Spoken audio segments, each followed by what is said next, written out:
Hi Flosstube, it is Helen D. We're here for another tutorial, and today we are making drums. We're actually going to make two drums, one with a piece of stitching as the top and fabric on the sides, and then the other with stitching on the sides and fabric on the top. You kind of assemble them the same way, but there's a little bit of a difference when it comes to the measuring and the order in which you do things. So that's why I wanted to have two pieces of stitching ready to go to kind of show you both ways. This bird unfortunately is unavailable. It was from a Friendstitch chart from Heart and Hand in Bent Creek. The pumpkins, however, are available. They are from Pumpkin Row by October House Fiber Arts. It's one of her skinny mini charts. So we're going to do both of these. We're going to start with the bird. So I picked some fabric. I picked a red to go with the bird and an orange to go with the pumpkins, and I'm just going to set the pumpkins aside for a minute. And also set this red aside because we won't need that for a little bit. So we'll start with our bird. Sorry, trying to figure out where you're at. I'm going to move you a little closer. So first we need to figure out how big the top of our drum needs to be. And I do that using my circle template.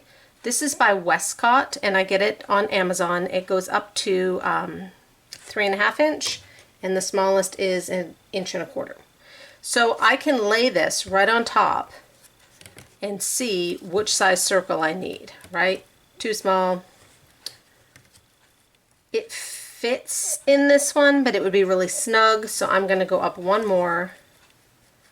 And that's the one I'm going to go with, just to give me a little bit of breathing room. So for this particular one, it's a 3-inch circle. So we know we need 3-inch circle cut out in our mat board. I should say I have ironed this. There's no interfacing or anything on it. All I did was iron it. So I'm going to take my mat board and just trace out 4 3-inch circles. I want 2 for the top and 2 for the bottom, and cut those out. And the magic of television, I've already done it. I was trying to save us a little bit of time. So I have cut out 4 3-inch circles. So like I said, it will be 2 for the top and 2 for the bottom. Sometimes I'll now look at them, and if I have one that's a little, you know, not as neat as the other, I'll put that one to make sure it's a bottom. I'll take my best ones and put them on the outer side, and then my second best ones on the inside. So I'm going to take a piece of score tape, which is just an acid-free double-sided tape. It's really thin, and just stick these together. Just in the middle. We're going to be sticking pins in these, so I don't want all that stickiness in the way, but this way it will hold them together in 2 sets of 2. Okay. So now we have one for the top and one for the bottom, and we're going to assemble our top and our bottom first for the piece with the stitching on the top. So the bottom, we will take just this flat circle with no batting to put on our bottom fabric. The top, however, we want it to have some batting. We want a little bit of a cush to the top. So I went back to my circle template, and I'm going to take a piece of, I use the Mormon Natural batting. Again, that's what I have, so that's what I use. And I'm going to trace out, there's my 3-inch circle. I'm going to trace out 3-inch circle, which I would do with one of those erasable pens, but then I would have to pause and wash my template so I wouldn't get ink on anything. So I traced out a 3-inch. I actually want 3 of the 3-inch, 3 of the size that the circle actually is. Then I'll go down a step, and I want 1 of the next size down and 1 of the next size down after that. And then I'll show you when we layer them up. So I'm going to cut out this 3-inch one. I've already cut out the others.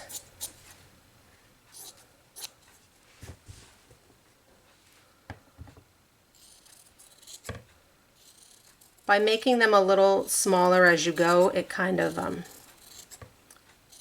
gives you that nice puffiness on the top.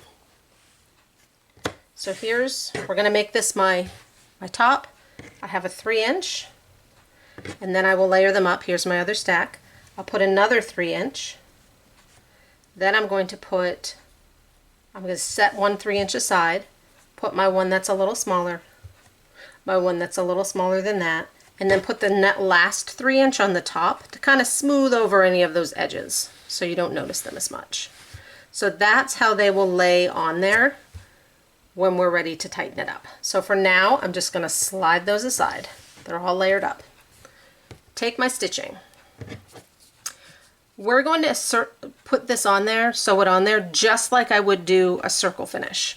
So I need to kind of hold my back up to a light, I know you won't be able to see this, just to kind of see, to get it somewhat centered, right? It doesn't have to be perfect.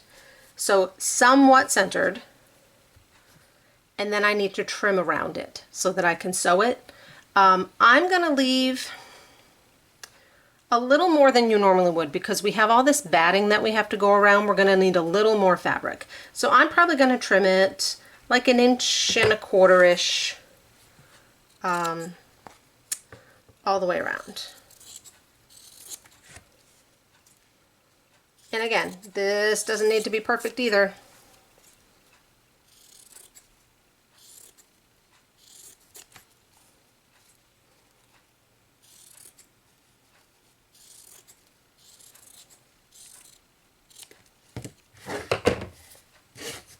So definitely not perfect, but it will be okay. So I have my stitching trimmed up into a circle shape. I'm going to take my long doll needle and some thicker thread. I use a quilting thread. I get this right at Joann's. It's like 99 cents a spool. So I'm going to pull some of this off.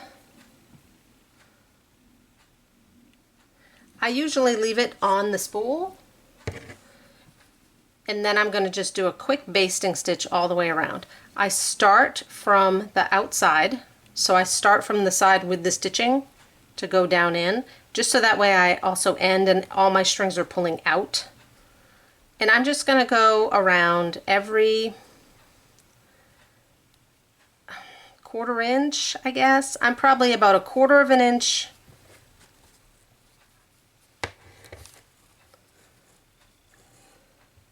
probably about 1/4 inch down, and I'm leaving about 1/4 inch between my little gathers. So I'm just going to zip this all the way around. These doll needles you can get most any of your big box craft stores. I believe 123Stitch has them. Amazon probably has them. They are, I think mine is a 5-inch doll needle. Do try not to poke yourself with them. It hurts a lot. So these don't have to be perfect. And we'll use this to gather it up around that base. So I get down here to the end. And again, I want to end it so that I'm poking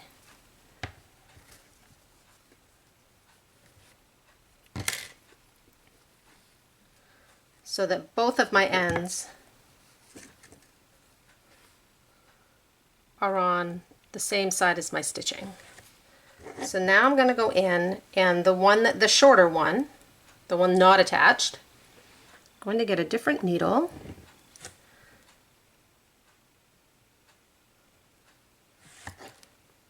And I'm going to tie this off to get it out of my way. Sorry, I was tangled.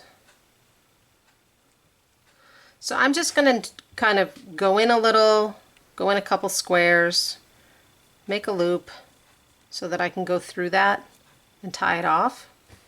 And I'll do that a couple times just so that when I'm pulling it doesn't come undone. Okay. And I'm going to cut that off and get it out of my way. So then our other piece is still attached to the spool for now. So I'm going to lay this up and my right side is against the table. This is my back side. I'm going to take my fabric bundle with my two bigs, my one size in, and then followed by the big. Set that on top. I'm not going to tape it because then if you actually wanted to put a pin or something in it, you might hit the tape and it would get all sticky. So I just kind of flip this upside down onto my stitching. And then when we're pulling it tight, we can kind of adjust it if it's uneven. So I'm going to pick this up and take my extra string and just start to pull it in and see what we've got.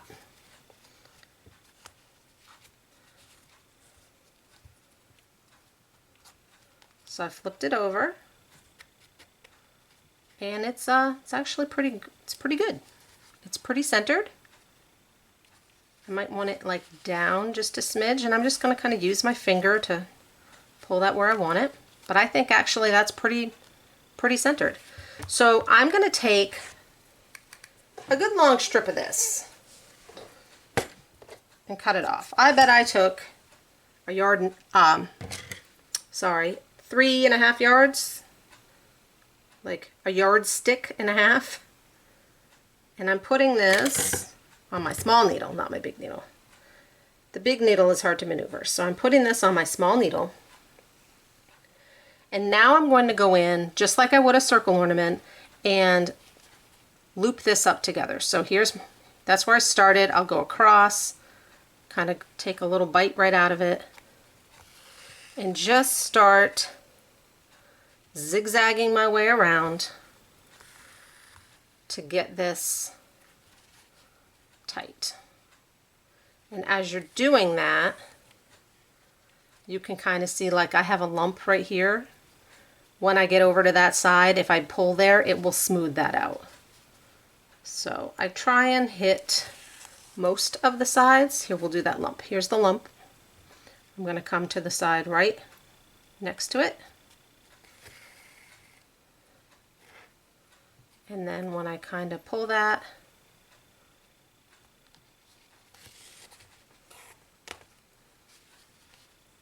you can see there's a little less. There was another little piece there next to it. Now I'll do that one. And now I've pulled that lump kind of right out. So I will go back and forth until I feel like I have it as smooth as I want it. Got a knot in there. And some of them are smoother than others. It depends on what you used for fabric, how thick it was. When we do the bottom, the base with the cotton fabric, that takes nothing at all, and it's pretty much good. So I'm just looking at my smoothness. I have one more little lump right here on the bottom, and then I think I'll be good.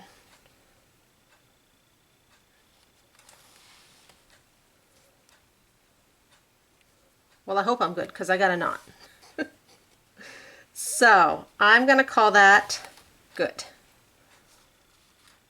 Went all the way around. So I'm just now going to tie off my thread. Made a loop, went through it. I might do that twice. And then I know that my top is good.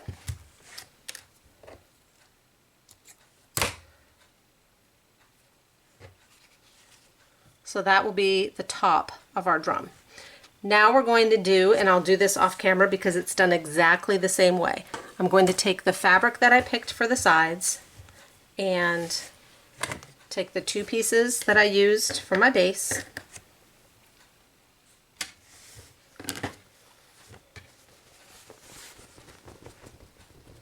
Open this up and lay this on there. I'll cut a square and then I will go around this and cut out a circle. I haven't ironed this yet, so I'm just going to cut out a little piece. So I'm going to go iron this, cut it in a circle. It can be a little closer because there's less padding that I need to get around, and I'm going to sew this up the exact same way that I did the top, and I'll be right back. All right, we have our top sewn. We have our base sewn. The base has no interfacing. Sorry, neither of them have interfacing. The base has no batting because we want it to be nice and flat for when it's sitting. So now we need to figure out how long we need to make the strip to go in the middle. I'm sure there are mathematical ways to do this. What I do is I take any old piece of ribbon or string or whatever else I have, and I lay it around the edge.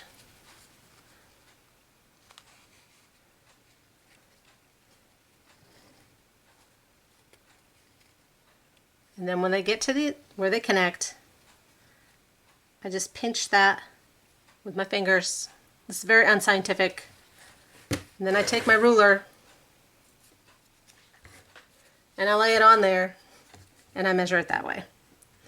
So this is 9.5.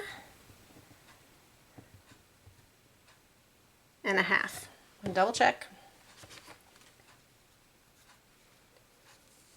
So 9.5 is what we need to actually reach all the way around. Then you also have to factor in your seam allowance,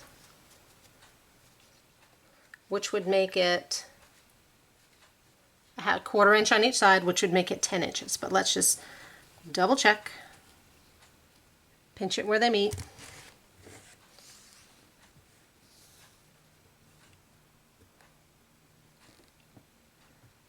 I'm going to call it 9.5 and 1/8. So 1, 2, 9 5/8. Then I will add a 1/2 inch. Let's see. Math, people.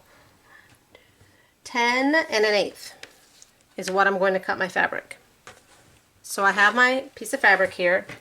I do myself a favor and I pick a fabric that the print is very forgiving, right? This is very kind of, it's everywhere, it's mishmashed, whatever I want it to be, right? I don't have to worry. I'm just writing down my 10 and 1/8 so I don't forget. It's a very forgiving fabric. You will thank yourself for that. So I know I want it to be 10 and 1/8 wide. As for how tall, this is a small piece. I don't want it to be like super tall. I probably only want it to be like 1.5 inches tall. I'm gonna go with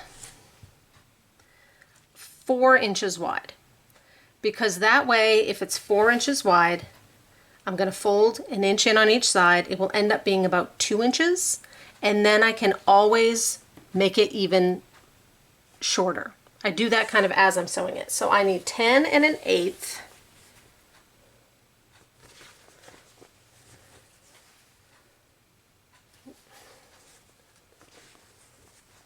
By 4.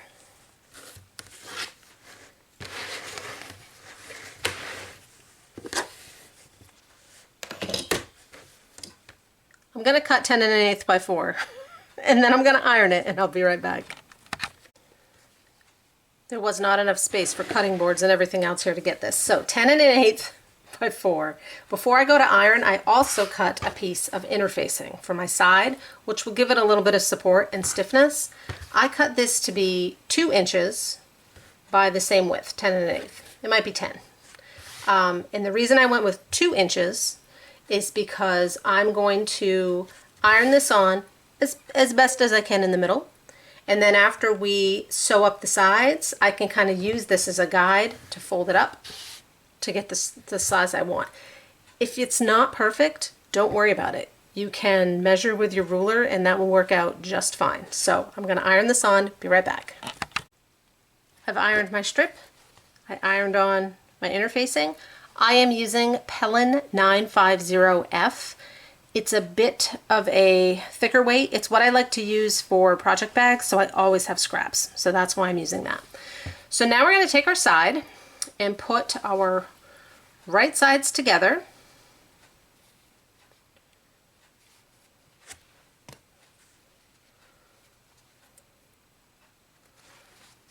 So that we have, this will be our circle.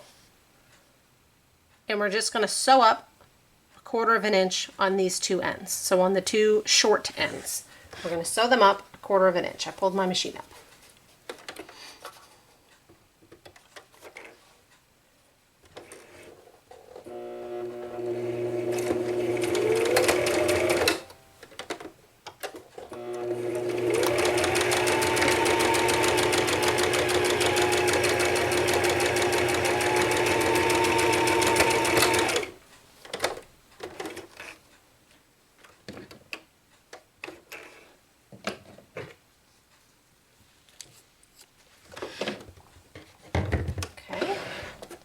So now we will need to go back to the ironing board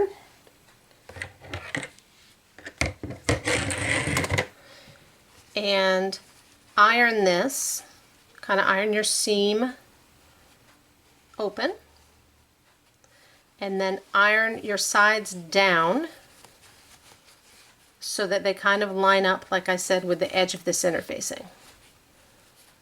Then will be the moment of truth where we see if it's going to fit. So I'll be right back. I actually ended up ironing mine so that the interfacing is on the outside because that's the way they wanted to naturally kind of fold in after I ironed my seam open. So now I can just flip this out. The reason, I know other people do it so that you measure first, like you fold things in and then you sew it up. The reason I like to do it this way is now all of my rough edges, mismatched, you know, seam and all that, that's all on the inside, and my actual edge is nice and pristine. Right? There's no kind of extra lumps and bumps up here. It's all smooth. Now's the moment of truth. We take our top, we take our band, and we see if it's going to line up. I will be honest with you, I have had to undo them before and loosen it up or tighten it up. I'm just kind of holding it up there. This one's going to be perfect, which on a tutorial video is saying something. So this one's going to be perfect. So now we have our top, our side, our base. This one is ready to be put together. Before we do though, because the putting together is the same no matter if your fabric is on the top, if your stitching is on the top or the side, we're going to do quickly how to measure if you have stitching on the side and you need fabric on the top. So we'll set this one aside. I'm going to move my sewing machine so that it creates less shadow, and pull back out the pumpkin row. So pumpkin row is all stitched. Clearly on a scrap of fabric, I had to sew a piece on it for it to even fit in my machine. And I know that this one now you're measuring this piece. So this is 1 3/4, just over 1 3/4. Doesn't really matter how much it is. You just have to figure out how much do you want showing. And again, what I usually do is I will leave, if I can, like a good 1 to 1.5 inches, that then I can fold in and get it how I want it. This one I won't really be able to because it's so tight on the top. So I'm going to come in and just cut off this piece I sewed on, and I'll try and cut it on an 8 line to make it nice and straight, which is nice that it's on 8.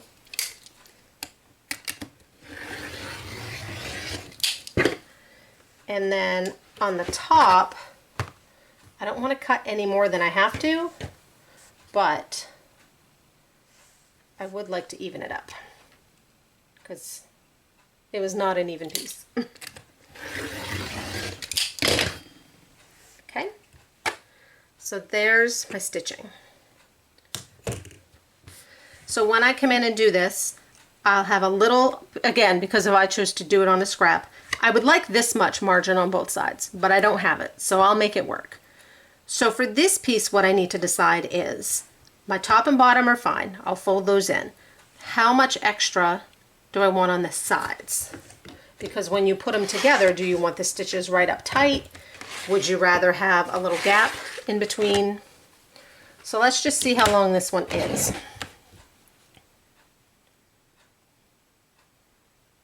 This one is 8 and an eighth. So if I wanted a 1/4 inch showing on each side, that would make it 9 and an eighth. I'm gonna make it 9 1/4 just to make my life easier. So 9 1/4. So now, like we did with this one, where we added the 1/4 inch for our seam allowance, if I add a 1/2 inch on this side, I'm measuring at a 1/2 inch, that will give me a 1/4 inch seam allowance and then a 1/4 inch of blank fabric before my design starts. So then if I come over on this side and I add the same 1/2 inch, that's going to put me to 9 1/4. So I'm going to cut, and this will feel weird because it's so tight. You could leave more, right? We could leave it so that, maybe I will, maybe I'll leave it so there's a 1/2 inch showing, and I'll cut it 3/4.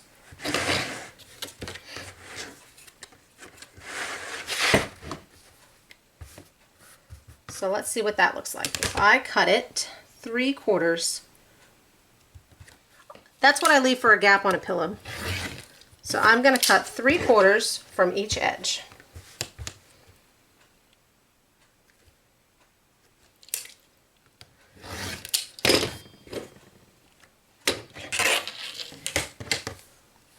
So now when I have them together, and I have a little bit of a seam allowance, so I'll just cover a little up, it would leave about that big of a gap.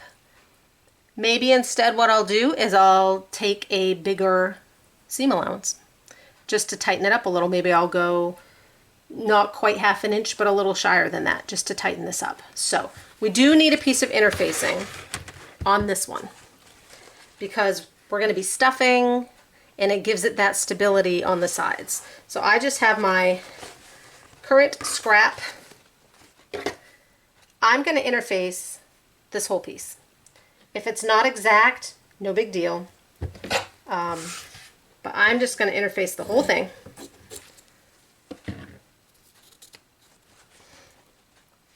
And that way I'll know what's on there and it's good. Like I said, if it's a little smaller, it's fine. Get out of the way.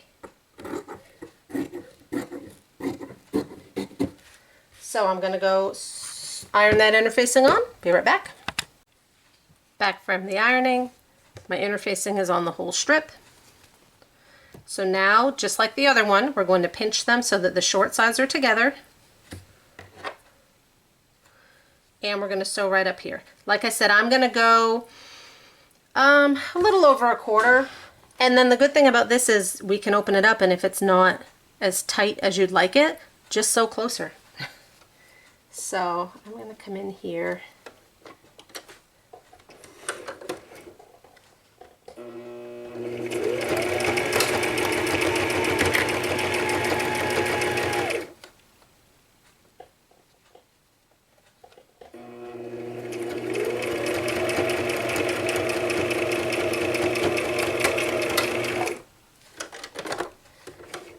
It was much easier to give myself a wider,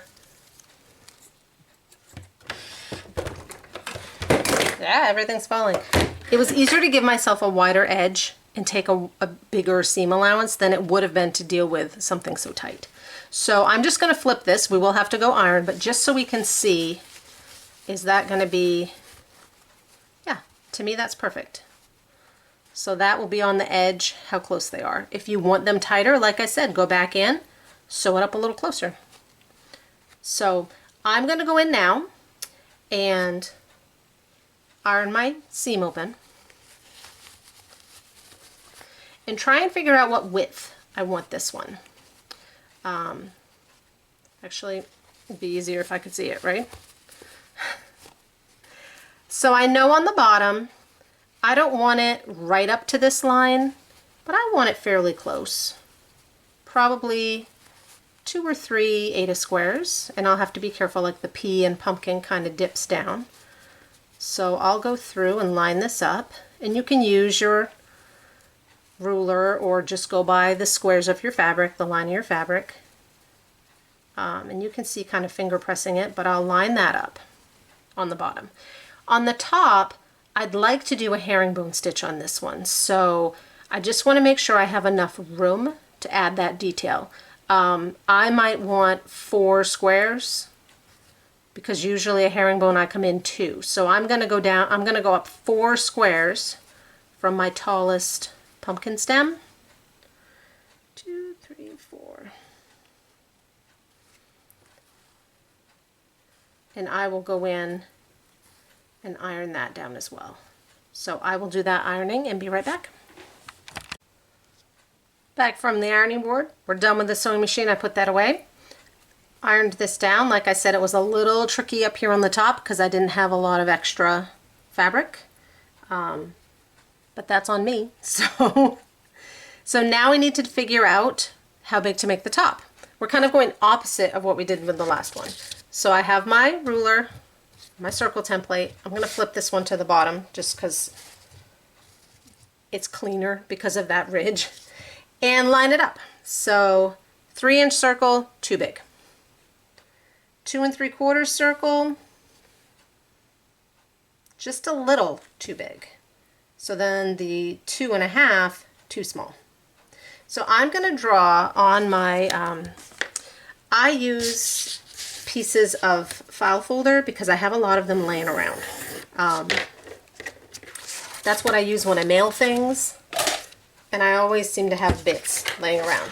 But you could use any kind of slightly thicker paper, a cereal box, cardstock, something better than just a piece of paper, because we're going to need to actually fit this in there to see if it's going to be the right size.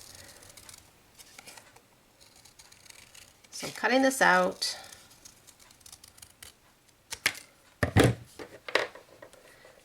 Then again, because I'm actually working on the bottom, but they'll be the same size, I'm going to kind of fit this in.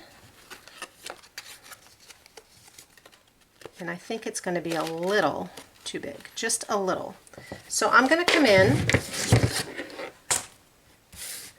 and I'm just going to kind of draw a line, very unscientific, just a little bit in. I'm taking a little fraction off both sides here.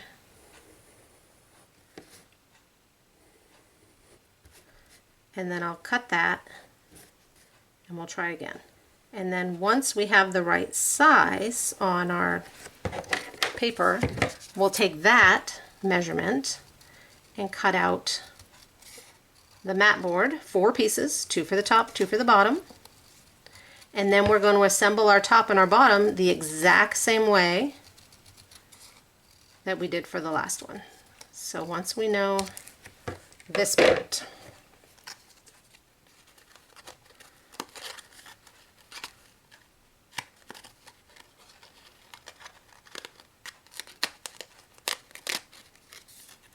I think that's going to do.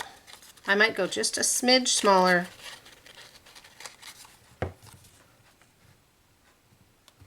This is the hardest part of this one. The hardest part of the last one was figuring out how big to make the side band.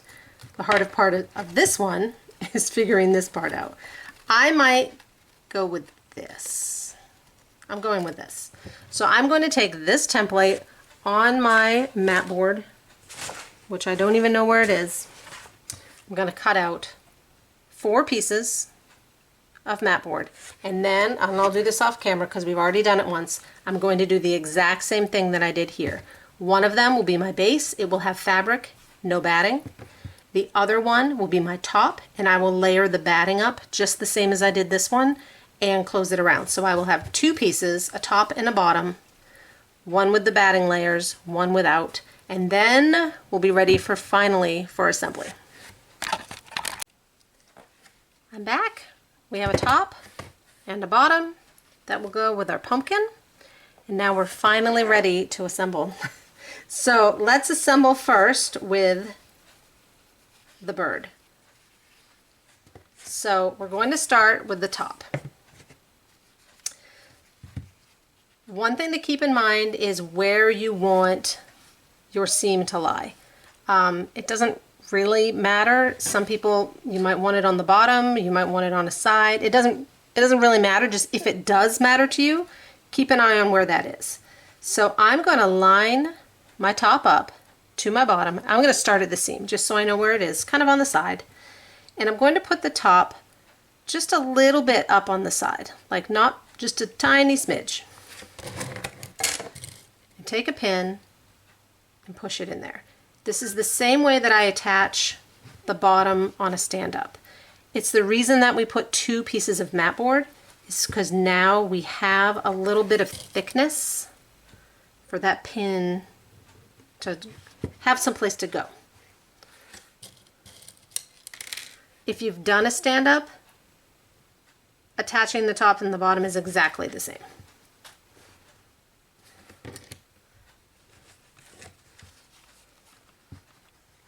So we'll go all the way around with these pins.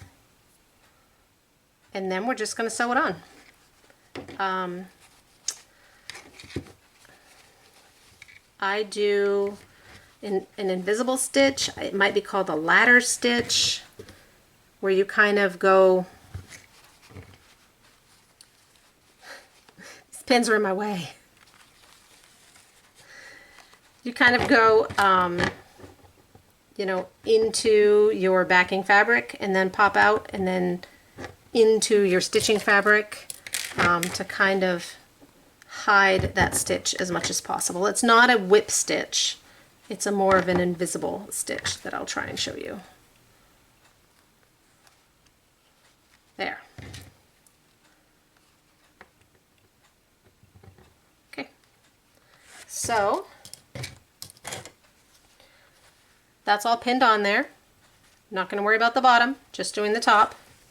I have a piece of thread that is fairly close to the same color to try and hide it. I went with the red. That's Emmy because she's mad that she's not getting my attention. I'm going to actually take my thread, it's knotted on the other end, and come up through on the bottom, on the inside, just so then my knot is on the inside. Okay. All right, now this is going to be very hard for you to see because I picked a thread that doesn't show up. So I'm in the red cloth. I'm going to go into my stitching cloth, like I said, just a little bit, I don't know, 1/8 of an inch, and slide out of my stitching cloth.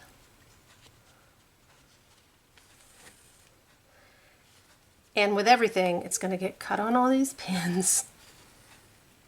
Once you get started, as with everything, it gets a little easier.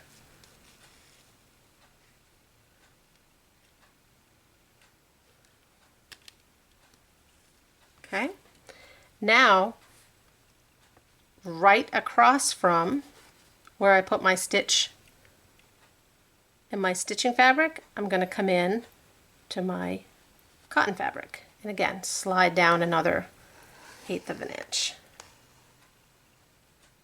And that's all I'm going to do all the way around, because that way the only spot that the thread kind of shows is right where you're going from one side to the other, and it's just a little tiny bit. If you are more comfortable doing a whip stitch and your stitches show more, when you're done, put some trim on there. It'll cover it right up. So this is just how I do it. So I'm going to pause and I'm going to stitch all the way around to the other end and be back.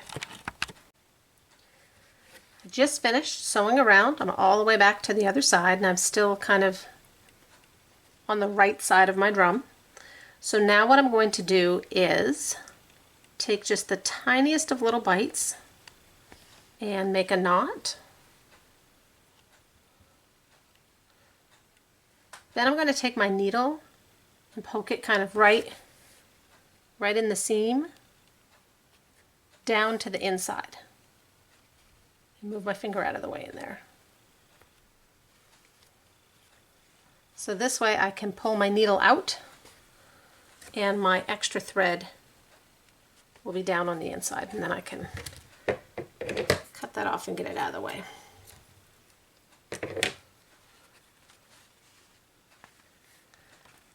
So there is my top with that invisible stitch stitched on. While I did that one, I also did the pumpkins, and then you can see I added my herringbone stitch, which we're going to do to this one now. I like to add trim at this point. If I'm going to add pom-poms, you would sew them on the same way that you sew pom-poms on a pillow, chenille, lace, any kind of ribbon you'd kind of attach the same way that you do a pillow. I like to do it at this stage because it allows me to get into the inside, and I just find that a little easier to do at this point than once it's all together. I'm going to save that red thread because I can use it to sew up the bottom. So I'm going to do a herringbone stitch. I'm using a sulky thread because that's what I have. Use what you have. If you have DMC, you probably want at least 2 strands, maybe 3. In order for it to be thick enough to be seen, you could use a pearl cotton. If you have some of that, those the cottage garden threads are heavier. They're like a 12 weight, the same as the sulky. So I'm just putting some knots in one end. Then I'm gonna thread my needle. Your herringbone stitch can be as perfect or as prim as you would like it. I find it easier to be more perfect on the Aida because you can count your Aida squares easier. This one will be a little more just winging it. And the good thing is you can kind of watch it as you're going, and if you get one that looks really bad, just pull it out and redo it. So I'm going to come in from the bottom about, it was 2 squares of Aida on my one with Aida. Probably about 1/8 of an inch is where I'm going to come out on the fabric. Now, a herringbone stitch is basically just a cross stitch with a long leg. And you can see it kind of comes, the long leg goes over right on these bottom ones. So what we're starting with is actually the long leg. And then when we finish it, we'll come in here and do this little short part. So I'm going to go over, like I said, I'm kind of winging it. I'm going to say, like, I don't know,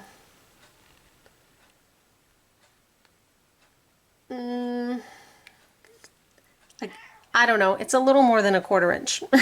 A little more than 1/4 inch. And then I'm going to kind of go up into my fabric about the equivalent of this 1/8 of an inch. And then you kind of poke back a little bit.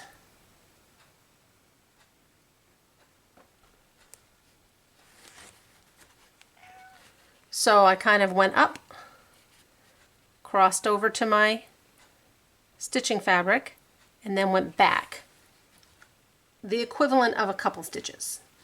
And then I'll pull that through. And what that does is it gives me a long leg. And now I'm crossing it up here on the top.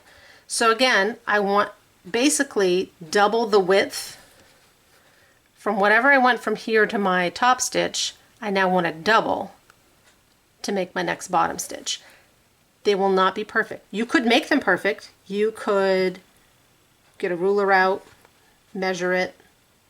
Like I said, it can be as perfect or as prim as you would like it to be. One thing to look out for, like mine just did, I need to make sure that this that I'm sewing with is underneath this long stitch so that it crosses, and mine caught. So now again, I'll go up into my stitching, back a couple, and out. You can make these long if you want them long. You can make them shorter if you want them shorter. It's all personal preference as to how you do that. And I'm going to go all the way around. When I get to the end, I do have to kind of make sure that that they're kind of still even, right? That I might have to make a couple a little shorter in order to make them not have one really big giant long one that would stand out.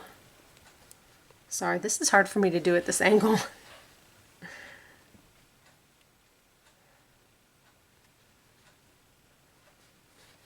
So you'll see when we're done that the one on the pumpkins is definitely a little more precise than this one. So I'm going to turn you off and I'm going to finish going around, and I'll stop around here so I can show you what I mean about making sure they line up on the back.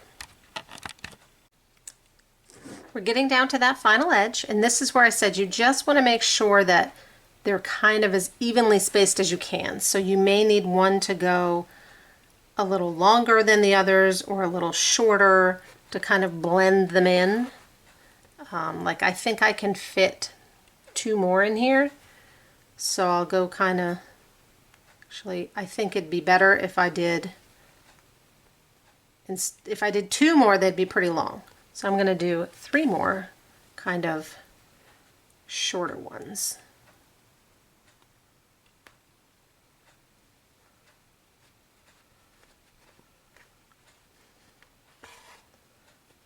Okay, so here this will be my last one up top. I'm going to kind of split the difference.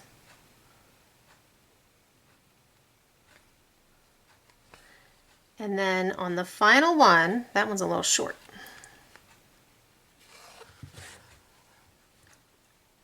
Just when you thought we were almost done.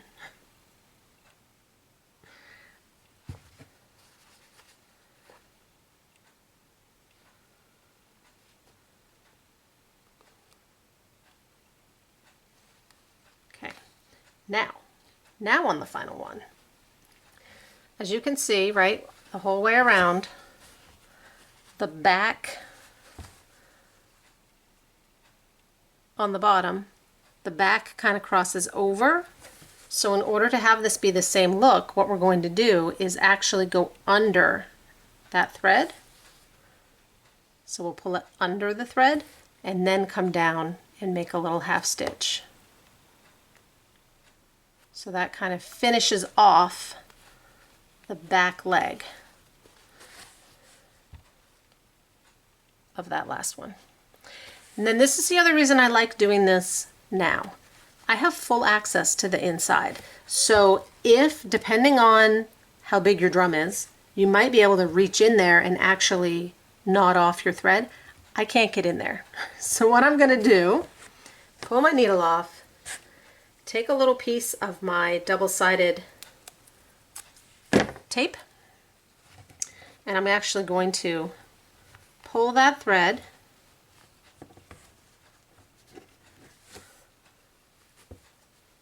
I don't know how, you probably can't see it. I'm going to pull that thread onto kind of the middle piece and tape it. So it was that green thread and I taped it down. That's how I'm going to hold it down. And then I'm just going to cut it. So we are almost ready for stuffing. This one is ready for stuffing. This one we have one more step, and that is now is the time that we're going to decide how tall we want this drum. Remember, this was 2 inches because we cut it 4 and then we folded each one in an inch, so it's roughly 2 inches. But to me, that's too tall for this little drum. On this one, it's fine because they're probably about the same size, but you have all your stitching there. This to me is too tall. So I'm going to fold this in and kind of eyeball it to be like, well, how high do I want it? And then once I've decided, I will go iron it. So I want about that much showing.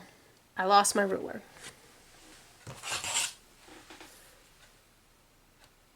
I want about 1.5 inches. So I'm going to go in with my ruler actually, to the ironing board and iron this in so that I have 1.5 inches all the way around, and then we'll be ready to stuff and sew on the bottom. I'm back. I have ironed everything down. We're finally ready to stuff and sew on the bottom. Now you would think, this is only 1.5 inches high, this won't take much stuffing. You'll be surprised how much stuffing you can fit in there. I just use Polyfill. I don't use walnut shells or anything like that. I just use straight Polyfill. Fluff it up a little and start shoving it in. I kind of spread it out with my fingers to try and get all up close to the top. And really push it down. And what I do is I'll sew the bottom on, and I'll leave about 1 inch, 1.5 inches when I'm sewing the bottom on, to then really get the rest of the stuffing in place once it's like a final step, a final stuffing. Because you can really pack a lot in here. But we don't want to pack so much that it gets in the way of our pins and stuff and sewing it on. So this is probably about as good as I'm going to get. So I'll take my base, and we attach the base the exact same way that we attached the top. So we're going to put that on.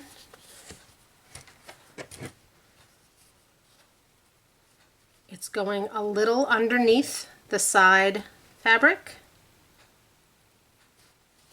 Let me get a couple in and then I can show you once it's going to behave. So I'm pushing it down a little underneath this edge, the side edge, and that's where I'm putting my pin. And like I said, we will sew this around. I'll use the same kind of invisible stitch that I used on the top. Go about all but 1 inch, 1.5 inches,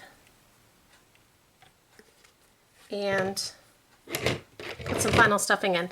I'm having a hard time getting that in, so I like, this tool is called a bodkin, B-O-D-K-I-N. It's meant for pulling elastic in things, but I use this a lot for finishing. It's flat, and I can kind of get it in there and maneuver. I might have some extra stuffing in the way. Kind of maneuver this fabric panel up over my base.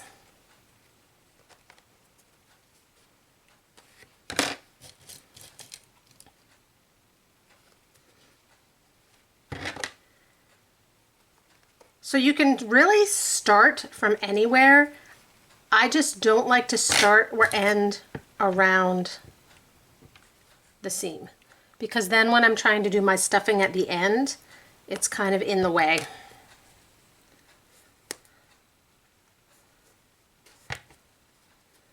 All right, this right here is going to be our, where it's not quite on there, we'll deal with that at the end. That will be where we stop. So I have a needle with just some thread. I put a knot at the end. I'm going to come in and try and kind of poke my knot inside a little bit just to hide it. And then, like I said, I'm doing the exact same thing that I did at the top, where I'll take a little piece of one,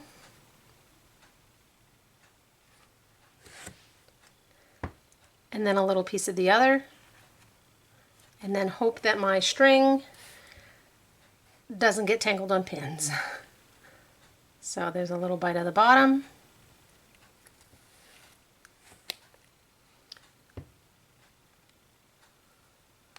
A little bite at the top.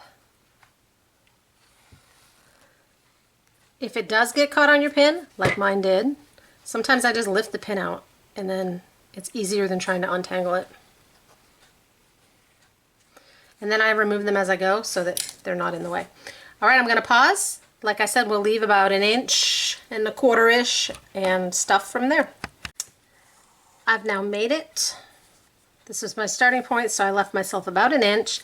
I did pull my needle off just because I don't want it flopping around while I'm messing around with things and losing it. So now I'm going to put a little more stuffing in, and what I'm really looking for is this bottom edge. It was a little hard to get the stuffing there. So first I'm just going to kind of push what I already have in there toward the back edge.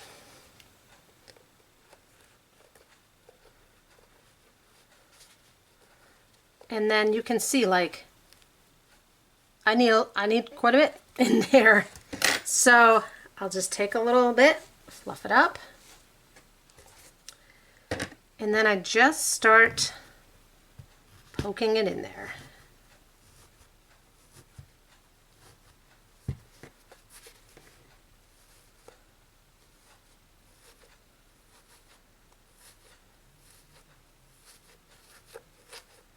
And as you get going, you'll be able to tell, like, where it kind of needs a little more, what got moved around.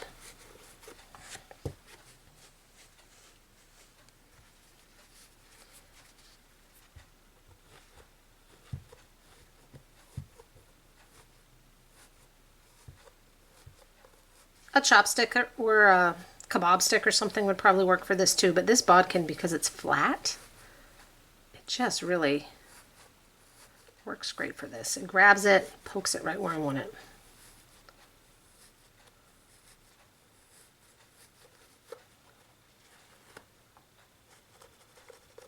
Okay. That's pretty good, except right where our hole is.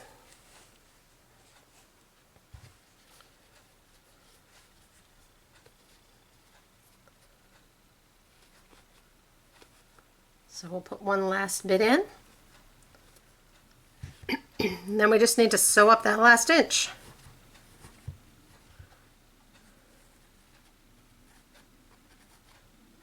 So I'll poke those bits in as good as I can so they're out of my way for sewing.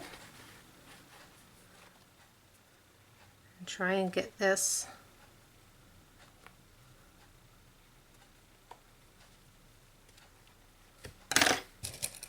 back underneath.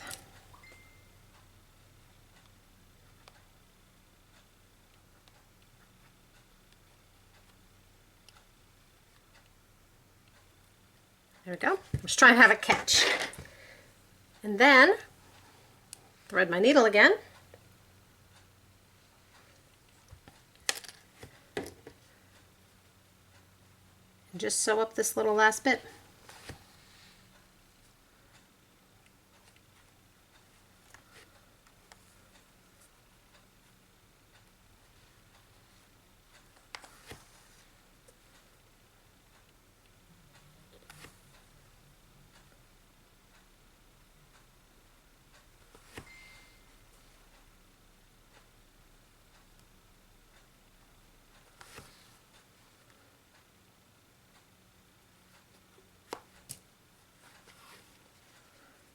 Gotta kind of see where I left off.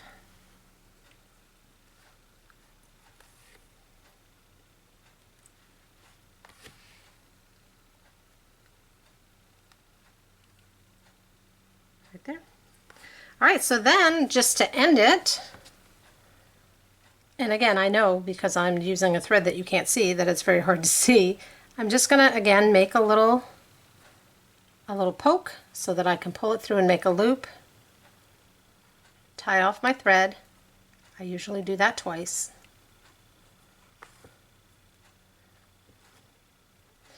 And then I'm going to kind of come down in a little ways so that my tail is kind of buried down in. And then I can just snip that off.